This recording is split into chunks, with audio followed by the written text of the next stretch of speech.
Hannah McCarthy here with another installment of Ask Civics, where we directly answer your questions about how our democracy works. Today, my co-host Nick Capodice is going to tackle a question from listener Elizabeth about the Electoral College. Namely, where did it come from? How does it work?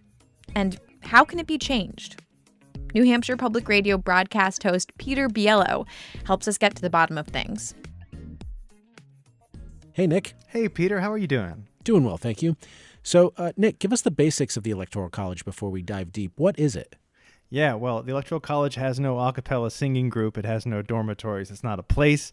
It's just the system by which we elect the president, wherein each state has a certain number of electoral votes. And those votes are given to the winner of the plurality of votes in that state. All the votes for your state go to one candidate or another, no matter how close it was in your state.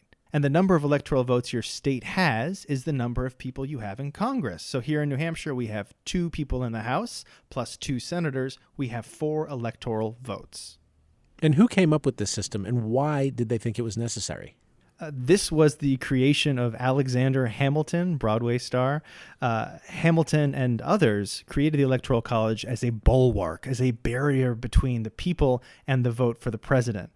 There was a great fear, honestly, amongst our framers of democracy giving the people too much power. They sometimes referred to it as mobocracy.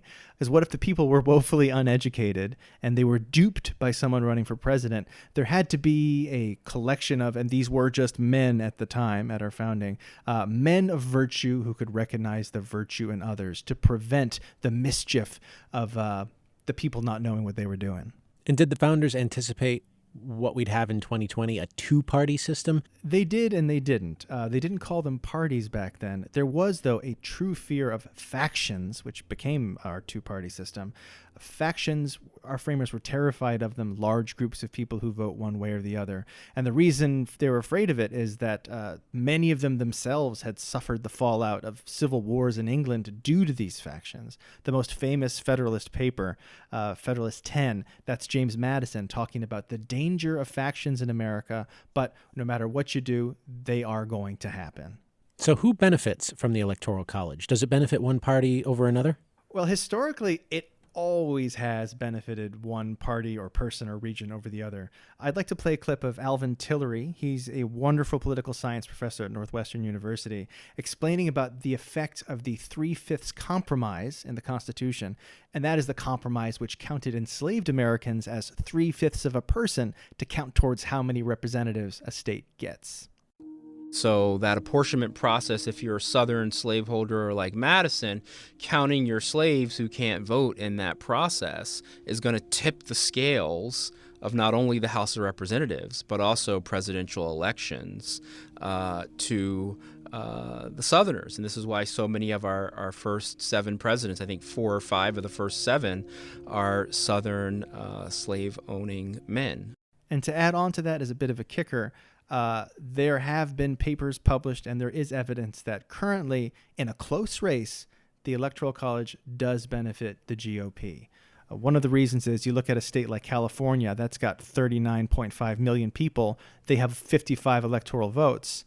The 22 smallest states in the United States combined have a lower population than California, and they have 96 votes.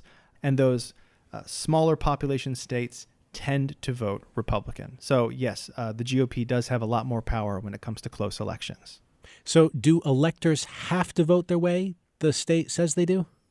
They didn't used to, Peter, but they do now. It used to be this system was created to prevent, the people having the full say.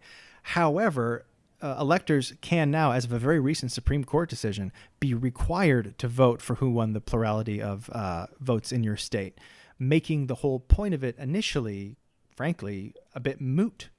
So what do you think the founders would think of the way the Electoral College functions now? That's a great question, Peter. I think I will leave that to Alvin Tillery once more. But let's be explicit. The framers would be appalled by the way the Electoral College works today, right?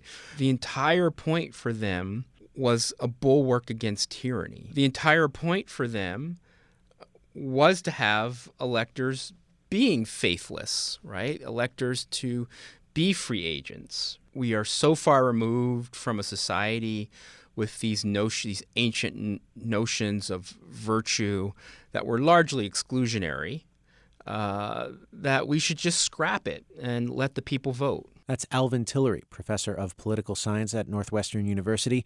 We've been speaking with Nick Capodice, co-host of Civics 101. Nick, thank you very much. It's been a pleasure, Peter. Thank you. Nick and Hannah McCarthy are co-hosts of Civics 101, a podcast about how our government works, and they're taking your questions. If you've got questions about government, send them in by email. The address is civics101@nhpr.org.